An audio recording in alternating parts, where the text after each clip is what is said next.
C'est parti pour un petit tour avec Jacques-Julien Renucci et Stéphane Sarrazin. Nous sommes au Plantier, en direction du col du Pas. Dans ce haut lieu du Critérium des Cévennes, le pilote gardois est chez lui.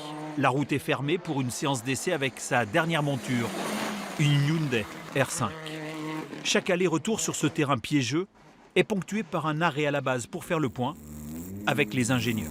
Choisie par la firme coréenne pour développer la voiture, l'écurie éponyme du pilote gardois dispose de 2 autos identiques. Dès qu'on intervient sur la boîte ou sur le pont, on est tout de suite parti pour au moins 1 heure de travail. Donc c'est des choses, on pourrait tester qu'1 ou 2 trucs par jour si on n'avait qu'une seule voiture. Ouais. Stéphane Sarrazin, le pilote d'endurance, est devenu l'an dernier à 43 ans patron de sa propre écurie. Son expérience est un atout indéniable pour ce touche-à-tout. Ce n'est pas un hasard si une grande marque mondiale toute jeune dans le monde du rallye lui a confié le développement de son bolide. On n'a jamais réussi à avoir mieux que ce qu'on a là. Mais le jeune chef d'entreprise ne pouvait se résigner à lâcher le volant. Il sera au départ du prochain rallye de Monte-Carlo sous ses propres couleurs.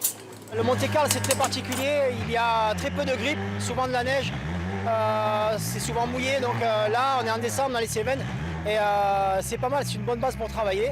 Et on a comme ça un petit peu de temps pour régler les gros problèmes sur l'auto. Donc on aime bien faire mi-décembre, comme ça, une séance d'essai. Et une dernière séance juste avant le rallye. Et on essaie d'aller chercher la neige en fait. À bord de la coréenne, Stéphane et son copilote ont déjà engrangé pas mal de kilomètres. La voiture a des défauts de jeunesse et elle est encore perfectible.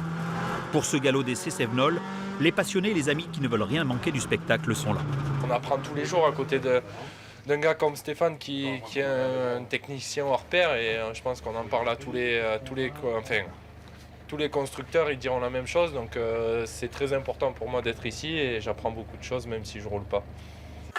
Pour cette séance d'essai, les mécanos ont passé beaucoup de temps sous la voiture pour trouver les bons compromis. Pour le pilote gardois, une nouvelle vie, mais aussi beaucoup de plaisir. Ça prend beaucoup de temps parce que pilote, on va dire que c'est assez... on fait la course, on rentre à la maison, on s'entraîne. Là, quand je rentre, je pars au team et je dois bosser, m'occuper des gars, des programmes, des pilotes. Et j'aime accompagner justement mes pilotes et leur transmettre mon expérience. C'est ce qui me plaît dans une équipe. Donc j'essaie aussi de rouler dans mon équipe pour la promouvoir, pour faire voir que les voitures marchent et que les pilotes aient envie de venir rouler chez nous. D'ici la fin janvier, l'écurie Sarrazin Motorsport a du travail. 3 voitures sont engagées dans le rallye de Monte-Carlo, première manche du championnat du monde. Stéphane Sarrazin et Jacques-Julien Renucci en leader, pour aller titiller une place dans le top 10.